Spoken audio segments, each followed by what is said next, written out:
Gimando ni Mayor Mike Rama karong Marso 21 magsugod ang pagpang-apod-apod sa financial assistance sa mga kwalipikadong senior citizens dinhi sa Dakbayan sa Subo.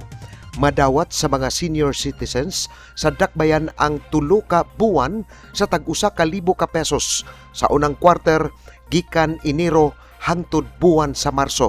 Karong adlaw sab ang mga hingtungdang mga departamento sa City Hall dunay panagtigom tali sa Office of the Senior Citizens Affairs kun USCA aron hisgutan ang pagpang-apod-apod sa financial assistance sa mga senior citizens dinhi sa siyudad sa Subo.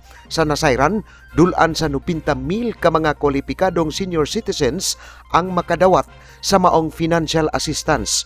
Si Mayor Mike Rama nga usasab ka senior citizen miingon nga sukad wa siya magdawatan sa financial assistance sa senior kay tuwa kini mahipunta sa Cebu City Medical Center kun CCMC.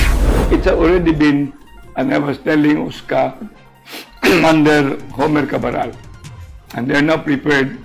And the date, hopefully, they work it out, even if I'm not around. 21 of March. Kini ang balita. Re Pasaporte, Cebu City News.